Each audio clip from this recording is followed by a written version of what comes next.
Welcome to the third episode of What's Trending with myself, Adrien Navarre, and Nolan.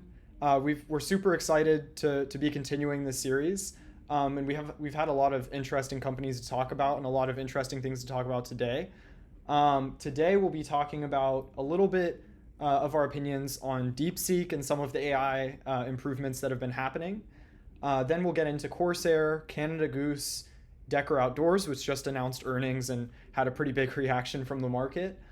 Some of the things that have been happening with tariffs, and then NTES, which is the developer of Marvel Rivals. So we'll talk a little bit about that game. There's been so much changing overall in terms of social arbitrage and what consumers and people are interested in. So I think it's creating a really great time for us to have this series and to talk about all these social arb opportunities in these companies, just because so many new things are going on seemingly all the time. For sure. Again, I think we both consider ourselves students of Chris Camillo, and with great change is great opportunity. Sometimes it makes me want to hide a little bit. I was on a quick little 4-day vacation with my family in Marco Island when the DeepSeek news happened, and I had to go do a diaper run. We almost made it to have enough diapers to get through my 2.5-year-old. And my wife said, "Hey, go get diapers." So I walked to the nearest grocery store, like a Publix, and listening to try to catch up on why the heck on Sunday, or I guess that was on Monday afternoon there. But yeah, what was going on? The big news there. I mean, it was Sunday night. Given pre-market was wild, and here we are again this week was a pretty wild with tariff announcements. So a lot of movement going on in the market going on here, but it's a good time to dive in. I think with these opportunities, it is some of these kind of social arb focused. There's usually opportunities to be found sometimes in some of this dust of, again, whether it's related to DeepSeek directly, and we'll start off by talking a little bit about that. I think it's too big to ignore. But yeah, I know you got a pretty good take on Twitter, and I'll let you kind of kick it off there, Adrian. Yeah, I think the DeepSeek news was super interesting, and I mean, even with things we work on at Ticker Trends and in terms of software engineering and data, I think like these are things that can even directly impact my business and things we're working on, um, outside of just market movements. So DeepSeek essentially came out, and I'll just give a brief context. Probably everyone's heard of it, but DeepSeek came out and they released this paper that essentially said that they trained this super smart model for seemingly a lot less than these massive companies like OpenAI and Claude and all these these competitor models. So this news came out, and what's a little bit interesting is they actually announced this at the beginning of a couple weeks ago, or I can't remember. They announced it a week before essentially the market started to move on it. Um, I think there's, you can speculate as to why this happened. My opinion is the market wanted to wait and see if this model was actually as good as the paper would imply. Basically, this company DeepSeek came out with these claims that this model was essentially as good as some of the frontier models from OpenAI and these other companies, and that they did it for a lower cost. And so then I think people were waiting to verify that that was actually true. And then when the move happened over the weekend, and then on the Monday, the market was basically, collapsing because people were all of a sudden afraid that China was catching up to the U.S. AI progress. I really think it was because people were validating that what they had done was true. Now, beyond that, there was a lot of discussion. Is this bad for NVIDIA? Is this bad for competing AI companies? My personal view on this, and something that I'm excited about, and I think the market also took this away from the event, is that ultimately it's just good for businesses and people who use these models. So even for ourselves, for Ticker Trends in my business, we use these language models at scale, like for very high volume tasks, and really for us, like just getting the cost down is really good. That's the most important thing. I could say that the level of intelligence of these models has gotten to a point where like the incremental improvements are great. It's great to have smarter models, but really for me, what makes the most impact is making it cheaper.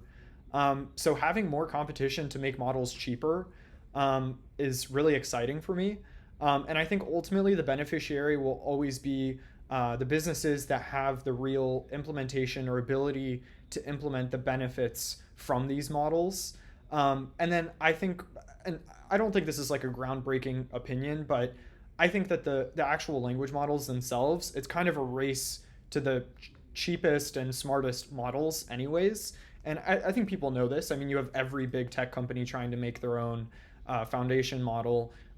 So it's kind of inevitable, whether it's China or Google, OpenAI, Anthropic, who creates Claude. They're all going to have models that are about the same intelligence, and they're just going to make it cheaper and cheaper over time. So personally, for me, I think it's just great to have this news and to scare people into forcing them to make things cheaper, because then it's good for like the tech companies and people that use these models at the end of the day. Yeah, I mean, it's really interesting take. I mean, obviously you have some very personal kind of needs to figure this out yourself in terms of what you're working on, what you're building. Again, the other podcast I listen to a lot, it's one I listen to weekly, is the All In podcast. I know the AI czar there with David Sachs talking a little bit about this.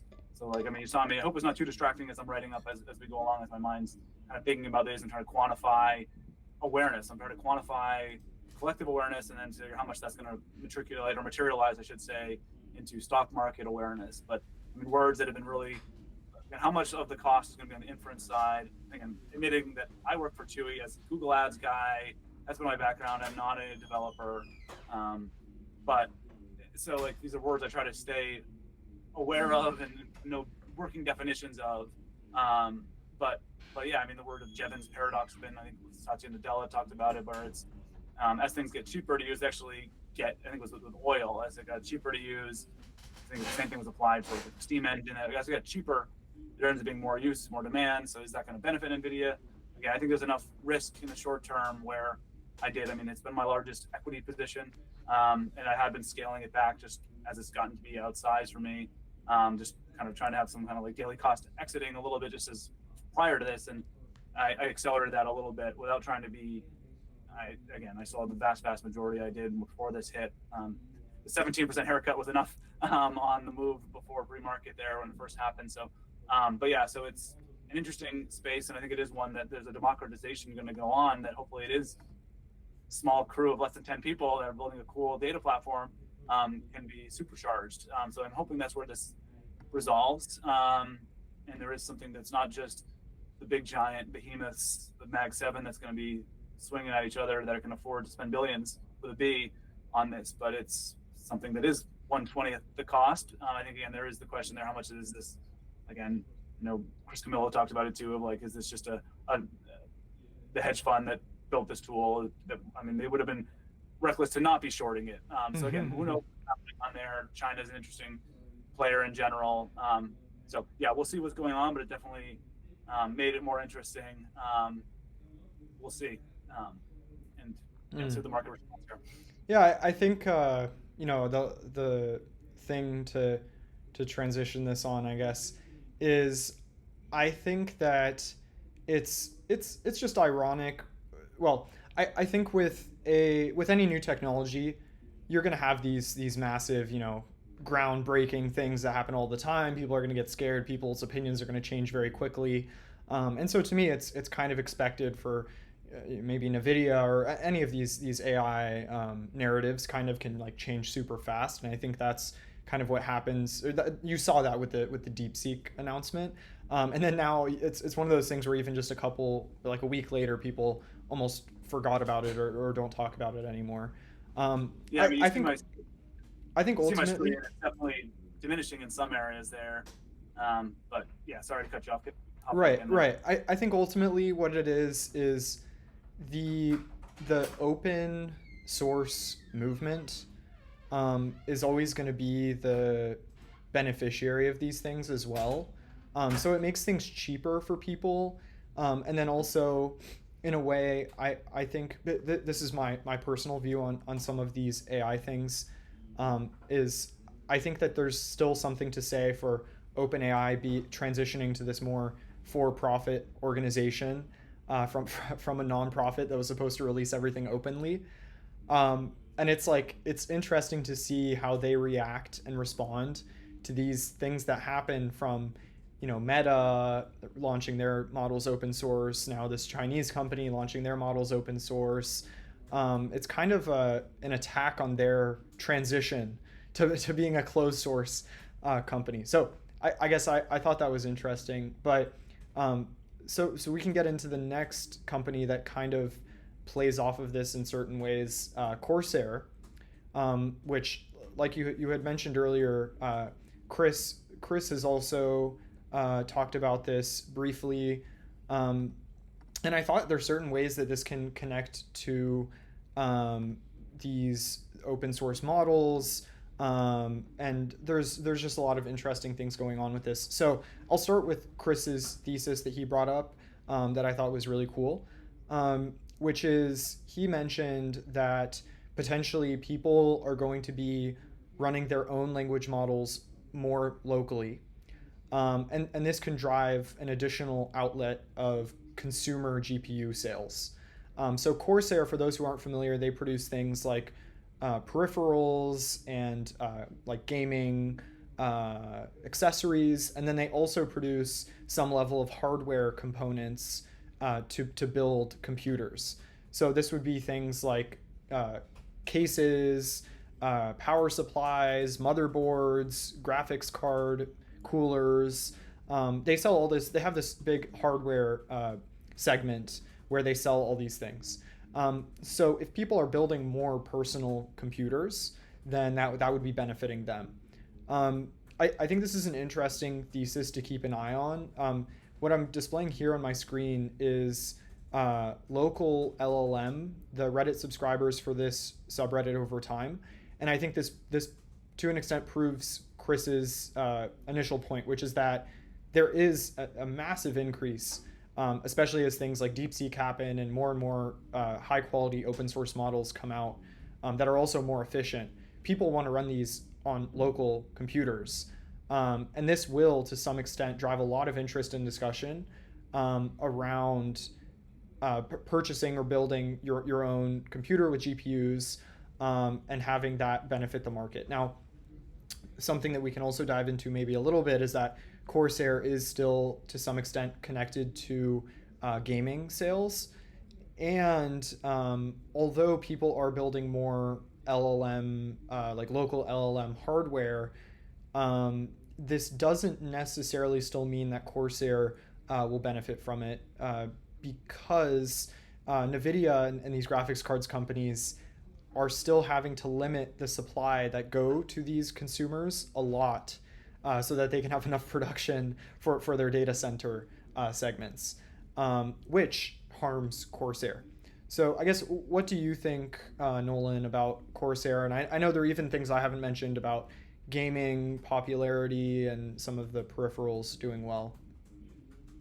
Yeah, I can jump to the screen share a little bit. Again, this element of, and again, it's outside of my expertise of, I've not run R1 on a Raspberry Pi or DeepSeek locally or local llama. But without a doubt, I mean, this is how I try to translate things. I look for, again, the Google Trends buzz, and then I do look for, one of my favorite things has been appending things with the word Reddit. I mean, you create a great tool to be able to follow how a subreddit is increasing. And again, I really do believe that's where authentic conversations happen, is on Reddit. And so if you can gauge those that are being authentic about this communication and really keep a finger on the pulse there to see if it's actually climbing, that's a really important feedback. So again, I'm not the one building it on my computers, but I know, like, again, listening to the most recent Domeni episode, that Jordan, who is definitely, his opinion on the tech side of things is, I value it. He's running it on his MacBook, but again, there's a conversation of, if you were to build this, and this is something you really wanted to model out and do it semi-professionally or beyond just a hobby thing, you're probably not just going to continue to rely on your MacBooks that are, again, I guess it's outside of my territory a little bit here, but I think you are going to see enough. And is that enough to move to no longer just Corsair waiting on gaming refreshes, where my past tweets about Corsair have always been on the gaming side of things, search volume around gaming. And I still think these are interesting ones. I'm looking for people specifying Corsair and Reddit. But I do think that as far as narrowing into the part of the thesis around PCs that are going to try to run these models locally, there's without a doubt, even just quickly and throwing some of these together as you were talking, like people are curious of running these things locally. Yeah, so it's there. It's going to continue, and I guess just how much can you keep a pulse on that, and is that enough to move Corsair, which is a stock that's been beaten down? Where I know those are interesting ones where they've had years and years of decline. The market could respond quite well to something that bounces up. But Yes, and I also want to show you some can take it back there. additional data points related to this. So I think something interesting here is, so the web traffic to Corsair has been very strong, abnormally strong. In their more recent quarters, something important to pick up on here is that, not all web traffic or performance to a company or brand is equal. In the case of Corsair, they had growth on their most recent quarter for peripheral sales and accessory sales for gaming. So these are things like mouse and keyboards and RGB, like light up gaming stuff that for them it's just a much lower profit margin segment. And they said that I think it had something like about 15-16% growth year over year. Now the segment that was still shrinking for them was the hardware segment. So that's like the things I was mentioning earlier: cases for computers, coolers, fans, GPUs. These things were still shrinking for them. So that's really where you need to make sure for Corsair that you're checking the interest and demand for those higher margin products, higher revenue, higher margin products, and that's what will ultimately turn around this company. But I think the web traffic is very interesting, and a good data point that I've seen that's interesting to maybe anticipate if there's growth in the gaming hardware segment that I was just mentioning was weaker for Corsair is this website called PC Part Picker. For those, I've in the past I've built my own computer when I was younger, and I used this website called PC Part Picker, which essentially is a website where you can add together all the different components that you want for your computer and then buy it all together, so that you know that everything is compatible and the pricing and you make sure you get all the parts. So this website, I think could be a good indicator of, are people buying more of these hardware computer components? And when you look at the web traffic for this website, year over year, starting during December, during the holidays, it's had this growth. So I thought this was a really interesting data point for Corsair, and it could indicate that there is starting to be that turnaround for the segment that they need, which is that gaming hardware segment. And you can see that even until like November here, they were having negative year over year web traffic growth for PC Part Picker, and now just in these past couple months, it's turned around. So yeah, I think this is a really interesting segment to monitor for them. Before we kind of wrap on this one, as far as, I know going through the discussion on your Discord there, a lot of chatter on the RTX 5090, 5080 GPUs. I can see that they sold out pretty fast. How much is that? Again, I've never built a PC. My gaming is pretty old school. So there's potentially two PCs that kind of could overlap on top of each other that could both benefit. So I guess it's what part of the thesis are you trying to identify and isolate? And then I guess it's okay for PCs to butt up against each other, but I guess those could be two tailwinds that could benefit there. But I don't know if you have anything to add on specifically the GPU portion. I guess it's already there, but right. So what like how could this impact Corsair, like even NVIDIA GPUs and things? I think I think this computer hardware segment it's the most important for Corsair. So Corsair, it's a company that has been beaten down for a long time. They've been shrinking. So it's a great opportunity to have lower expectations going into the earnings announcement, and they have all these things that could kind of come together and have an abnormal benefit to the company, then that could turn around their performance. The thing I would also there are a lot of things in this case though that you need to be careful of. One of which is the actual computing hardware growing, because again, like I mentioned, the Corsair, some of the Corsair terms were growing in the past, but it's because of the peripherals. So are the GPU and computer sales increasing? And also something to be careful of when looking, for example, at NVIDIA graphics card, is not all increases in interest are equal, because in this case, I know that their recent launch of, with my more limited knowledge of NVIDIA's recent consumer graphics cards launches, people have called this new launch like a ghost launch for NVIDIA. Basically, they launched these graphics cards, and I think it's similar to AMD. They launched these new series of graphics cards. They sold out super fast. Basically, consumers are saying that this is not a real product launch. They don't actually have enough inventory. And I think a lot of that is just because these companies are focusing on data center, right? If all of your growth and revenue is coming from data center, are you going to contribute a lot of your resources to the consumer hardware? I think maybe their strategy for NVIDIA and Corsair is they're keeping up with it. So they're still launching new graphics cards, but putting very, very limited inventory. So ultimately, like the sales are not going to be very significant of these consumer graphics cards.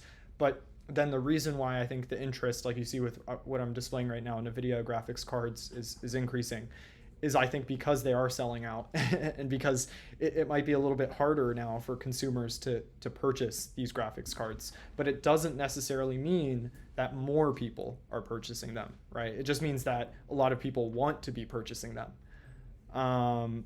So I think it's an interesting thing to monitor, I guess. Yeah, search volume and chatter is interesting so far as there's an ability to supply the demand, I guess. And again, I heard the word like paper launch, ghost launch. Yeah. It is interesting in terms of, again, it's not my area of core expertise, but like I know even with the Switch, they wanted to keep it under wraps as much as possible so they could have Nintendo sales happen during Q4.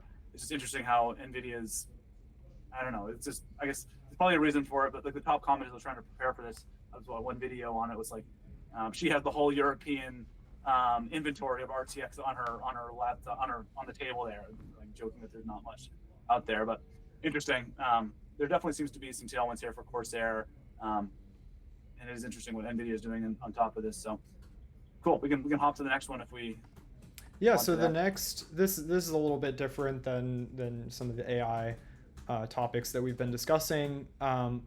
But the next one we can talk about is Canada Goose, which is something that I've noticed a lot of people on social media discussing. And we were mentioning this a little bit earlier, but I think whenever you have a company that's been beaten down so much, similar to Corsair, people want to try to identify when things might turn around for that brand. And what I like about Canada Goose is it's a pure play in like basically one brand and product with the Canada Goose brand, which basically just sells winter jackets. So it's very cyclical, very individual product.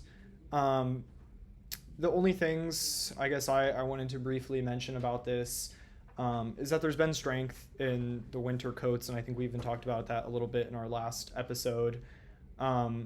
The thing about Canada Goose is it kind of has a dual difficulty, which is it's a luxury brand has been struggling. And for these luxury brands to start turning around, especially with such an individual product, they need to be very proactive with how they shift that consumer view of the company. And I think Canada Goose, it has like a strong consumer opinion. And a lot of people wear Canada Goose jackets. But with things like the slowdown in growth from China, and then also they've had weaker wholesale exposure, which is a significant portion of their revenue. Like almost half of their revenue comes from wholesale. It's kind of just, I think why it's been beaten down so much is because they didn't have too many exciting things going on, and then combined with more weakness in general luxury goods. And something that we talked about briefly is how this could impact other companies. Like in the past, we've talked about Aritzia, maybe even Lululemon, but more affordable or alternate winter clothing brands could kind of be benefiting from people not purchasing maybe as much Canada Goose. Yeah, I'll share my screen and I'll jump into my thoughts. So again, I don't like starting with the price action because I inadvertently have that one here, but it is one that's, I mean, it's the low point was 941, so we're up to 10. So again, let's get this off the. But as far as like the actual zooming out to the actual category of winter jackets, like the secular element of winter jackets as an area, it is pretty clear. I mean, it's been very cold here in Boston. It's been cold across the U.S.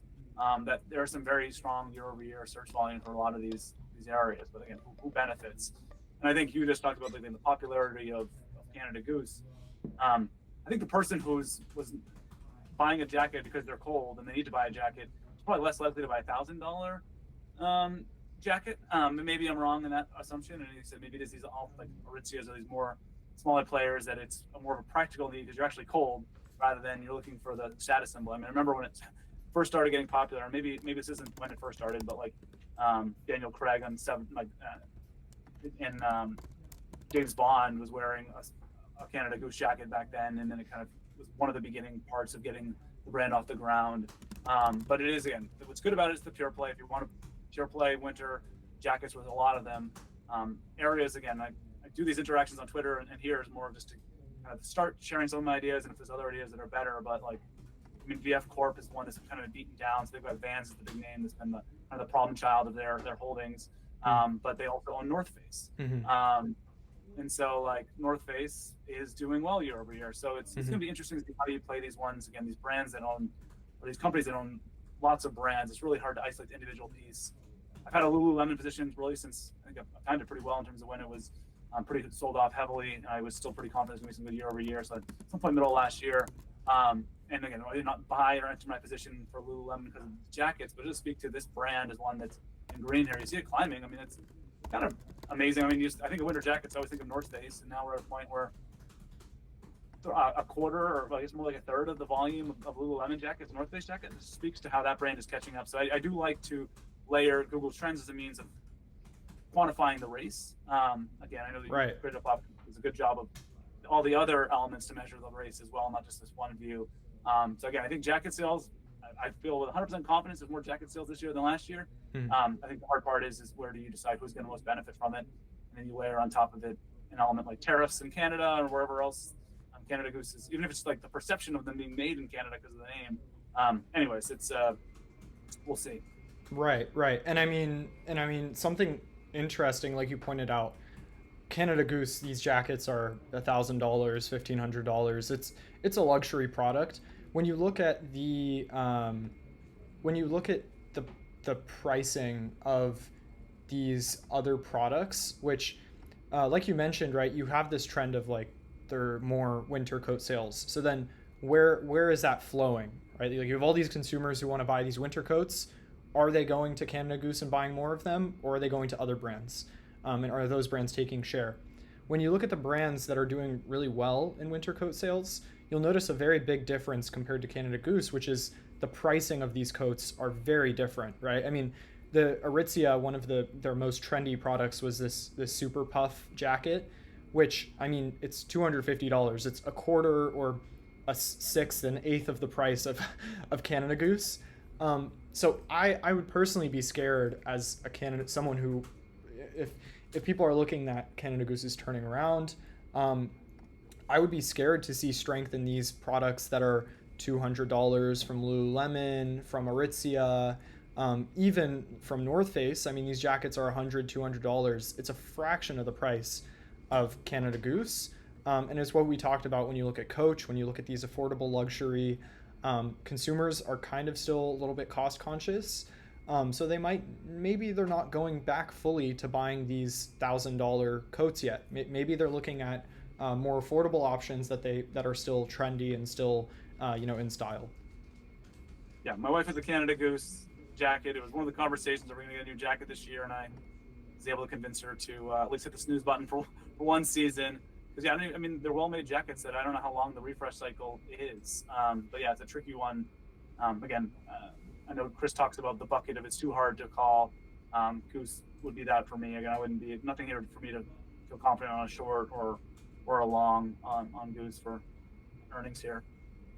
Right. And another brand that has seen a lot of discussion, especially with recent news and things that have been happening with it. And this has also been a company that is super popular in the social arb community just because of some of their sub brands, which have been growing a lot. Is Decker Outdoors and Uggs and Hoka. So I'll just start quickly with an introduction of why it went down on earnings, and then we can talk about the performance of some of their brands.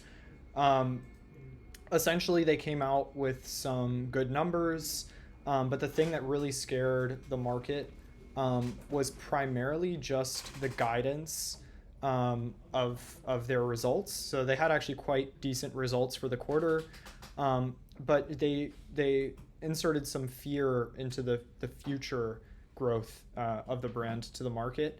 And when you have a company like this, which the market really wants to be growing kind of perfectly, the second that I think it's good. It's good for a company to be conservative, but the market doesn't want them to be conservative. Um, and so that's why I think you saw this negative move. And it's something that you need to be cognizant of when you trade high growth companies like Decker Outdoors. The second that management is not showing to the market that they're super confident in everything, then the market's going to get really scared. And so that's why I think you saw this move on deck. But I mean, will it sustain? That's a different question, which is, how are the brands going to perform? And it, is Decker Outdoors being conservative actually maybe an opportunity, or is it something that is showing that they are just slowing down in general? Yeah, I mean, at this point, I guess the guide is very heavily around. I mean, again, I didn't listen to the earnings report, and again, I read the quick summaries of things like this on Twitter, um, but I haven't gone beyond that as far as like what the quick guide was. But I would say I have been. I mean, I think I remember the last earnings report where it really popped on earnings, and I took it as a chance to sell a little bit, take a little bit off the table. I made a post about it on Twitter, and again, I know the way Twitter is. It's very tribal. If you especially if you've been kind of one of the persons kind of pumping it up a little bit. If you now go around it, somebody's like very harshly like, "Who's this guy using Google Trends to go in reverse on something?" So I know how to get likes on Twitter, but I also kind of know what I'm seeing. And again, we are transitioning to the point where Hoka is going to matter more than UGG is.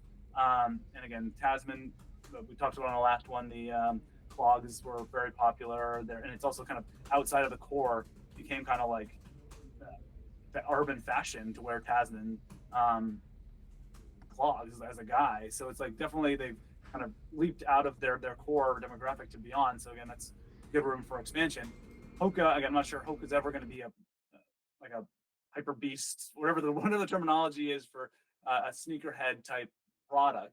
And I do see, I mean, this again, it's been great, amazing growth for just the word Hoka and shoes, and trying to clean it up a little bit. I mean, certain ones there, amazing growth, but it does seem like as of 2023, 2024, there's been a, I'm not saying it's fully plateau, but definitely like the top of the mountain is like rounding out a bit. So I don't know how much that is. Again, they're notorious for what I've heard is they're notorious for softer guidance. But it also could be a genuine, it could be a genuine thing where they're actually seeing something that is also slowing down the exodus from Nike to Hoka. And again, I put On shoes as the one that's also kind of the one to kind of compare to, where the yellow line On is kind of this nice kind of, these are the big zoomed out views of this race and climb, and it's kind of continued to go up to the point where I think their pace is a little bit better than Hoka is. And for a long time, I felt better about Hoka than On. So it's just trying to be honest with the data. I think that's where the main thing I'm trying to get out of this, hold myself accountable and learn where if I can go back and just, as much as you would love to see the blue line continue to climb higher. That's one piece of data. That's one thing that I acted on. So trying to kind of continue to be just truthful to yourself around what you're seeing, and then acting on it. I know again, you've got a lot more data points than me just heavily relying on Google Trends, but but yeah, so we'll see what happens in the next. But it was hit pretty hard, so it doesn't mean. And that's kind of why I entered into Lulu. Was it was hit so hard. It seemed like irrationally hard that I felt pretty confident jumping back in. Was this such a big hit that, and there's still growth here in this company. Um, we'll see. But also, you throw tariffs, you throw all these kind of the shakeup that's happened this last month. I mean, there's a lot going on for all these companies. Yes, yes, I agree. I think that was a really good overview. I think it's just about getting, watching the strength, seeing if things start to slow down, and then determining your view from there. If Hoka does continue its strength, yet they give softer guidance, then it's an opportunity. But if it does slow down, then that's when you want to stay out of it. So for me personally, I've kind of agreed that things potentially with deck, not that it's not growing, but I think it might not be growing as fast currently, right? And that can change very fast. So that's why I've been more conservative on my view of Decker Outdoors. But you have to be careful when you bet against a company or a brand that has executed very well. They can turn things around very quickly, and they can continue that growth. So overall, I would just monitor data for Decker Outdoors. And then either it's an opportunity to buy or it's an opportunity to stay out of it until if things start to look really good again. Early spring's pretty vital for running shoes, so we should know, at least get a good sense of how the season begins, how the reviews look, on how these. Again, it's a fun battle to watch. Right. I agree. I think we can talk about something which is a little bit different. This is a video game, and it also relates to China. So I think we can kind of mix in the discussion of tariffs and with Canada and China and the things that the market has been afraid of. My quick view on the tariff discussion is that I think Nolan and I kind of agree on this. It's really difficult to have an edge in geopolitical decisions. So the best thing you can do is be aware that there's going to be a lot of geopolitical change, especially with Trump, and I don't think anyone would be surprised about that. And also that he uses these things as a negotiating tactic, and we already see that now he's, we're going to pause the tariffs until we can discuss and negotiate. And he said this in the past, that he's going to use tariffs as a massive negotiation tool. So for me personally, I'm not super afraid of these tariff discussions. And ultimately, the way that I think it impacts the market is it's kind of maybe a net positive in a way for certain U.S. businesses and maybe a little bit of a net negative for some international businesses. But do I think I kind of think that the whole market will reflect that. So depending on how you manage your portfolio, I would just be cognizant of it, I guess. But for me personally, I don't have too much of a alternate view on it. Yeah, as far as, again, I've in many ways treated DeepSeek similarly, that I don't feel like I have much of an edge here. If I was kind of levered or overinvested, maybe to back off a little bit.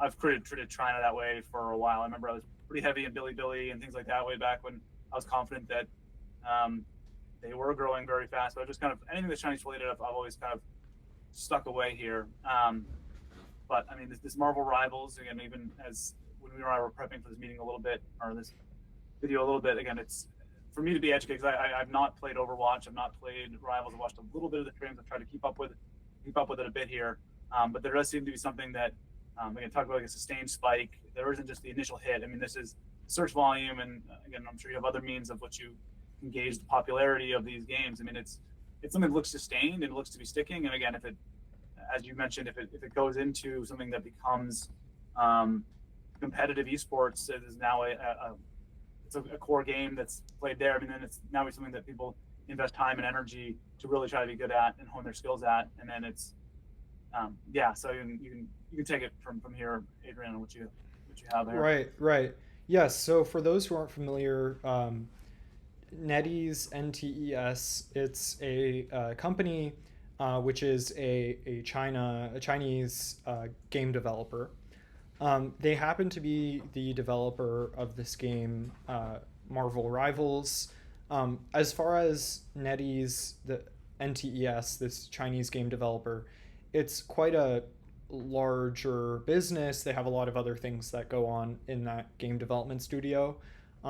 For now, I think we'll kind of just focus on what Marvel Rivals is, and then for more detailed, specific discussion into the business of NetEase, I think there can be a lot more research that's done if there's conviction on if they'll do well overall. But what I think is interesting about Marvel Rivals is it's this new game that came out. It's very popular in the US, and it has taken essentially most of the share from these games like Overwatch, and some of these competitive shooter games that have been popular. And so you can see here that on this is Steam charts, so the concurrent players on various games on Steam. Marvel Rivals is currently number 4. And it certainly had kind of a big spike at launch of the game, but I think the thing to look out for is how much they're going to be able to sustain this mass popularity of Marvel Rivals if they do things like launch this competitive esports section of the game, if they monetize it very well. I think this is really big for NetEase, because these AAA like top level games only happen every so often, and it was probably very likely that Marvel Rivals could have been something that came out for a couple weeks or a month or two and then completely died off and wasn't a revenue generator anymore for NetEase. But now they've kind of stumbled into this new brand, a new game that could honestly become one of the largest games, at least for the next couple months. And there's a lot of monetization opportunity from that. And we saw that with Games Workshop and Warhammer. I think people underestimate the value and potential of these mass game launches. So for Marvel Rivals, it's kind of something that I wanted to highlight, and just say that there is a beneficiary that's public, which is this Chinese company NetEase. And then you can maybe even tie it into, I know a lot of people have views on China and Chinese companies, and they think that it's undervalued and that Chinese companies are going to start to reverse their valuation discount. So NetEase might be an interesting way to gain dual exposure of, okay, maybe Chinese companies could become more valuable or not. And then also they have this really interesting new game launch, Marvel Rivals, which could drive a lot of growth for them potentially, and especially when it's not valued very expensive for what it is. Yeah, I mean, it's so again, my core, again, I talked about it before, but the core company, like as far as my first real success in this was totally different, but e-commerce, so the Shopify platform versus the Magento platform, and I could see that there was one that was diminishing in Magento and Shopify that was like picking up, and I could see that they hadn't crossed over at that point in time yet, in whatever year it was when I was doing Google Ads for e-commerce sites. But there are lots of ways in which you can see these battles playing out, and so the incumbent player, my understanding, and again, the way I do this quickly is you go with any company, you just take the term, and then you just throw the word versus and see kind of what ends up coming most suggested as like things out there, and then that's how I can kind of find a couple names that I want to put against each other, pin them against each other in a Google Trends battle here to figure out what's the space been. But you can see Overwatch has continued to slide. You can see their giant spike they had when whatever happened back in 2022, but kind of the double peak here. I mean, obviously holidays are playing in a little bit. We'll see where it goes from here. So it is kind of, for me, even if it was the US, I'd want to say wait and see, where you've seen this slide happen. And again, I had one of the tabs queued up there, but you've now introduced the element of the thesis of, will this take on as an esport? Again, I don't even know how that works off or where one gets selected, but you probably want to be keeping an eye on there. There probably would be something that's worth keeping an eye on this side. But but yeah, so it's an interesting space. Again, I do think there's um, China is something that I probably should have some as opposed to zero exposure, but it is one that I can just tell that in the past I've done it, it's been a brain drain for me. So I think for me, again, being the more passive in terms of my positions and things I'm doing there, I do think China, it's going to have to be pretty real time as far as monitoring for tweets and news stories, truth social posts about what's going on with tariffs. That you're going to have to. It's going to be hard to kind of pay attention to it, but it is one where this is a very popular game. Quite clear that the playership is up pretty high. So we'll see how it goes beyond here, but it's definitely an interesting one where they definitely have some momentum, and Overwatch is continuing to slide. So we'll see. Yes, yes. I think it's in a way it's similar to another thing we talked about in one of the previous episodes as well, which is Nintendo Switch 2, which is with these gaming launches, you know, like Marvel Rivals, like you just displayed on the chart. During the initial launch is when it gets all its momentum, and of course it will decline at the beginning, and then what's going to be interesting is to see where it bottoms out, and how well they can do in that turnaround long term, once it does start to slow down from its decline at post launch and start to turn into a long-term player base that plays Marvel Rivals for you know, months and months and years, and so I think that's the thing to watch with this, and similar to the Nintendo Switch 2, is it going to outdo how well people thought was possible, and potentially with Marvel Rivals it's something that could maybe do that, just due to the popularity that it's had post initial launch. So I think we'll see how it goes, and it's one to definitely keep an eye on, especially with the China exposure, like we mentioned. Love it.